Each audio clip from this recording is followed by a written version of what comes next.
Hey guys, welcome back to Treadmill Review Guru. Today we're going to compare the Sole F80 and the NordicTrack 1750. These are both very functional, popular treadmills. They have a great combination of features and they both fold up when they're not in use. So we want to give you an overview and a comparative analysis. So let's take a closer look at some of the similarities and differences between these two treadmills.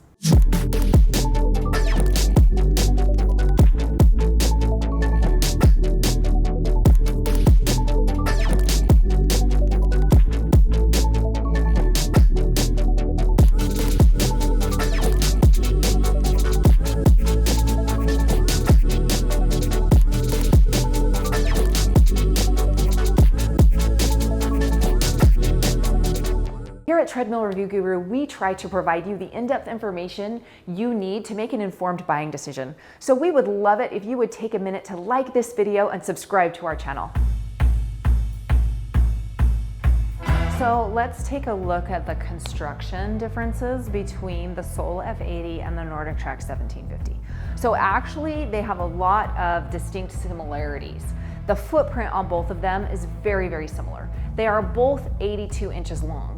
The NordicTrack 1750 is about 39 inches wide, and the Sole F80 is 37 inches wide. However, the belt is exactly the same size. You get 60 inches of length and 22 inches of width. The NordicTrack 1750 stands just a little bit higher if you don't account for the Sole tablet holder. So the height right here, I think, is about 63 inches high. And then the height of the console, if you include the tablet holder, is about 66 inches high. So you have just a touch more height there, but it is attributed to that tablet holder. So really the footprint on both is very, very similar, and they both fold up. And the deck will lock into place against the console when it's folded so that it's secure when it's locked. A few differences. The 1750 inclines to a 15% grade, and it also declines to -3. So you've got quite a bit of range there on incline and decline. The Sole F80 also inclines to 15%, but doesn't decline.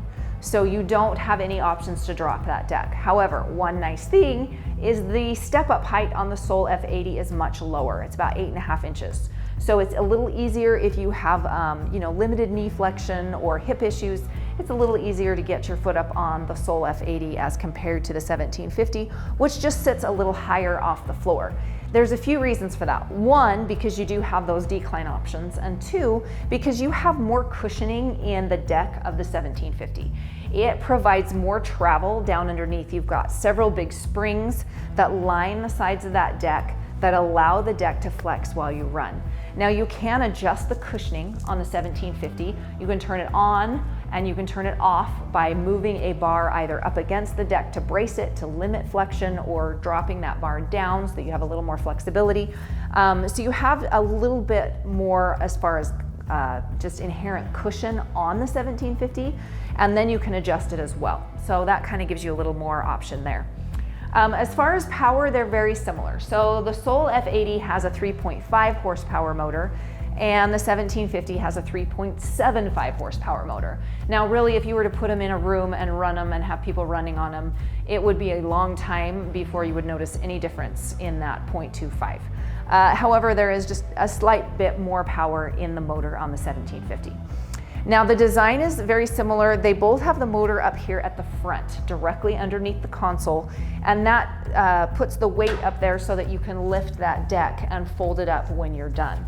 One thing I like about the 1750 is you can see how that motor hood is nearly flush with the surface of the belt. It's not raised, it doesn't get in your way, and it's tucked back. It's even angled a little bit and tucked back underneath the console. So when I'm walking on the 1750, I don't graze my foot along the surface of that motor hood. On the Sole F80, you can see that motor hood is actually quite elevated, and it protrudes just a little bit more. You still have the same span, the 60-inch span on that belt, but I have had occasion where if I'm standing too close to the console, I'll hit my foot on that motor hood because it's just a little higher. So just, a few things to be aware of. The Sole F80 is one of the most durable functional machines, but it's a little more basic. So it doesn't provide quite as many training options, whereas the 1750 has a touchscreen and includes lots of iFit functionality. So let's take a closer look at some of those details. So let's look at some of the console differences between the NordicTrack 1750 and the Sole F80. There are some significant differences in both the interface and the programming for both of these machines. So here you can see the console layout on the 1750, and I have to admit I am biased. I test a lot of treadmills, I look at a lot of fitness equipment and evaluate it, and I just feel like NordicTrack has the most intuitive, clean console design. I really like the way that they lay everything out. So you can see how you've got your nice touchscreen in the middle. It does pivot just a little bit. It's very crisp and easy to see. This is only a 10-inch touchscreen, but I feel like it feels larger than that because it just kind of pulls you in, and each of these programs runs independently, so it will take up the whole screen when you watch it. You've got your incline buttons here on the left, and you have speed on the right. And having them separate like that makes a difference to me. I don't get them confused. I find it very easy to hit the buttons. And even as I'm moving along, it's easy to keep track of which buttons are on which side. You got your fan controls here and volume here. It does sync with both Bluetooth, so you can use wireless headphones and a heart rate strap. And I like the fact that the fans are elevated. So they hit about chest high up to your neck. And you do have multiple speeds on the fans. So you've got two little fans in there, and they provide quite a good amount of breeze. So this isn't one of those fans that's just there by design only. It actually helps quite a bit. Your lower panel is easy to see and use, and then of course you have your safety key right here. And you've got storage pockets on either side. So you can tuck a water bottle in there. My phone fits just fine. Maybe throw some keys or whatever else you need. And then one other thing that I really like about the 1750 is you do have a storage tray down underneath the console. But what it does is there's a steel beam that spans between those uprights that connects the uprights and just creates a lot of stability in the console. It doesn't shift side to side, you don't get any wobble because you have that second support beam under there with your added storage tray on top just for a little bit of functionality. And this is a touch screen, so if I touch anywhere on the screen, it's going to start that program and bring it up. So a lot of the functionality of the console is embedded in the touchscreen, which eliminates the need for a lot of buttons on the console itself. So I can just navigate a lot of it right there through the touchscreen, and I'm not looking at it. It's not cluttery, which is one reason that I really like it. So you do have good volume, and you can see it's just going to start this program full color. I can get rid of that header if I want to so that I can see the full screen, or I can bring it back.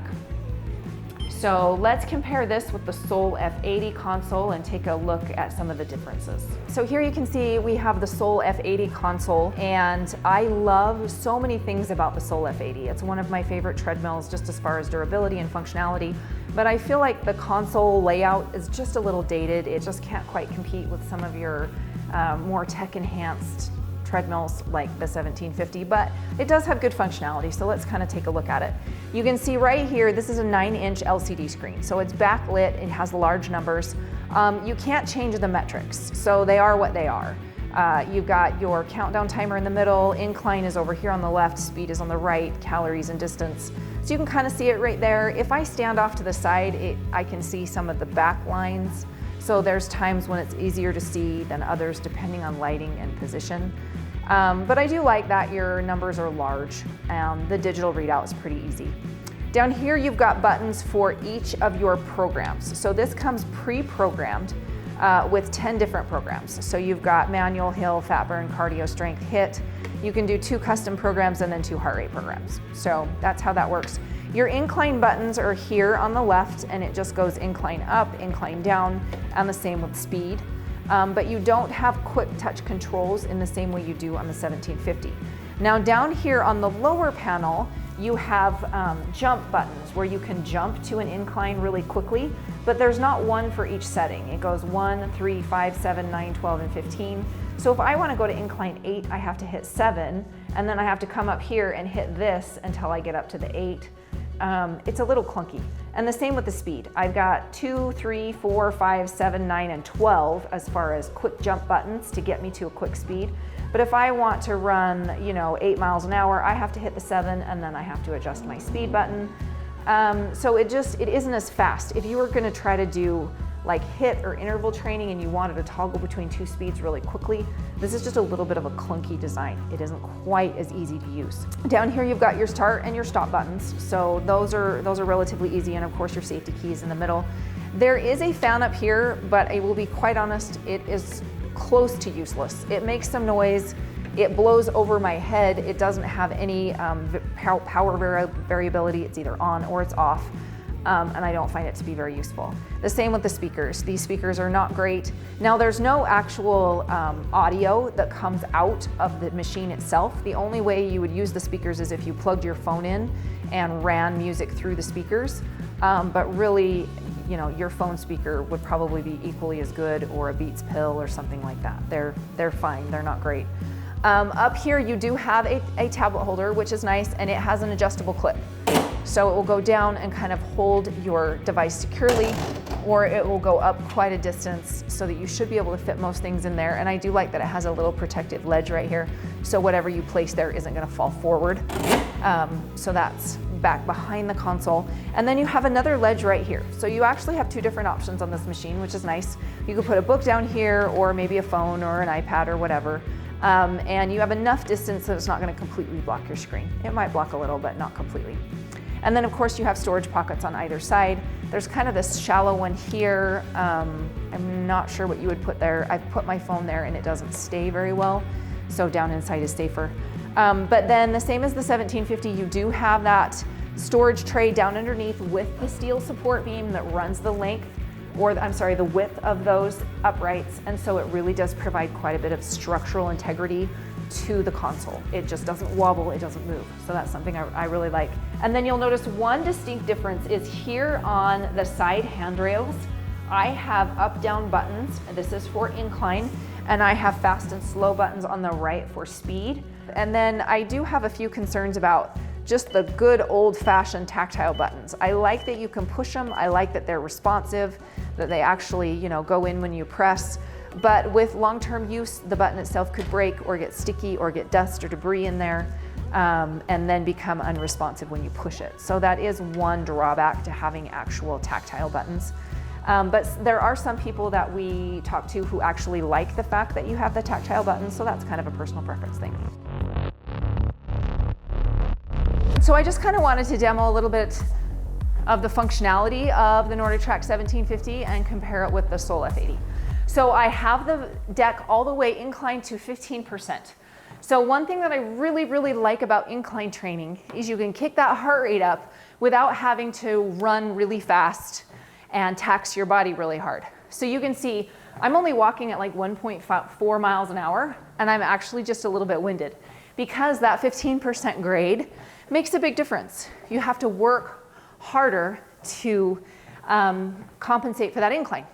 It also targets different muscle groups. So you're using more of that posterior chain, glutes, hamstrings, things like that for better overall musculature. So it's nice to have the incline option. And this will decline to a -3. So it drops just a little bit. So here I'm on the Sole F80 and I have the deck inclined to 15%. So the same height as the 1750. And one thing I have to say about the Sole machines is by far they have the quietest motor of any that I've tried. The motor on this and the incline motor, it's so steady and quiet that when I first started to test these machines, I would have to get off and look to make sure that that deck was actually rising. It's very smooth and it's very quiet. So it's not gonna bother those around you. And if you are someone who maybe has balance issues or something like that, has to hold on while the deck moves, this is very, very steady. So you can see I'm just kind of walking here. Once again, I've got that 15% incline. My speed's at 1.5. So I do have these buttons right here on the side. I just want to demo for you real quick. These will drop you by one incline, one full incline at a time. So I can drop from 15 down to 14, 13 to 12. So it doesn't do 0.5s. It's just a full incline. And then your speed, it will take you by a 1/10. So from 1.7 to 1.8 to 1.9. So you can kind of get that targeted speed in there just by using those buttons on the handrails. So they're convenient, they're well placed. Sometimes they can get in my way if I'm getting on and off the machine, but when I'm actually using it, I really like having those right there at the side. And then the motor is very quiet. I did mention the motor hood at the beginning, so that is something you have to be aware of. You're gonna have to stand back just a little distance from the console to make sure that you don't hit that motor hood. But once you get used to the position, you don't really need to be all the way up there.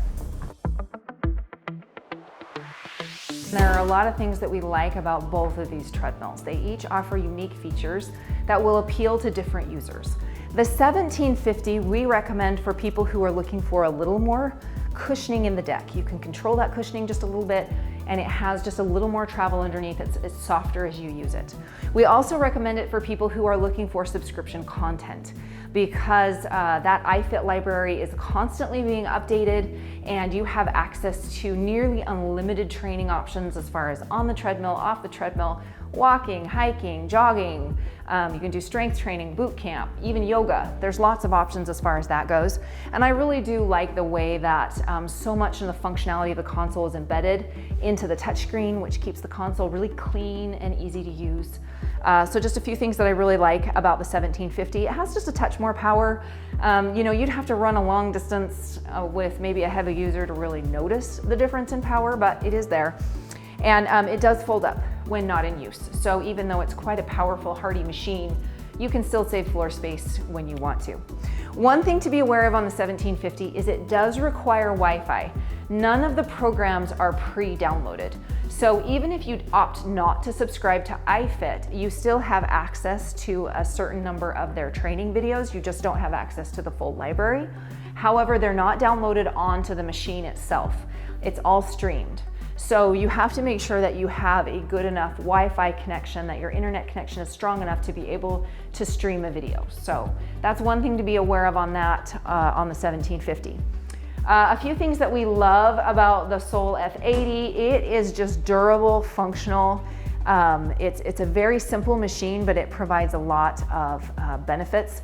That motor is super quiet and very steady. So I love the motor on this. And I do like the fact that it has incline options. Doesn't have the same amount of decline, but you do have the 15% incline option. And it does sync with Zwift. So if you're a runner who likes to use Zwift to compete with other runners or kind of interact on that program, this will sync directly with Zwift and does not require a foot pod. It's one of the few treadmills that does. So that's one thing to be aware of. And it doesn't require a subscription. So if you're looking for something simple, durable, reliable, that doesn't require a monthly subscription, the Sole is a great option. It does just have that 9-inch LCD screen, so it's not quite as tech enhanced, and there's a few clunky features about the console. They're not limiting, they're just a few things to be aware of as far as that goes. But it doesn't require internet. So you could use this in a basement or a garage or somewhere where you don't have to worry about your Wi-Fi signal. You just plug it in and it's good to go. So a lot of things that we love about both of these machines, and depending on what you're looking for, hopefully this has provided you some insight on which will work better for you.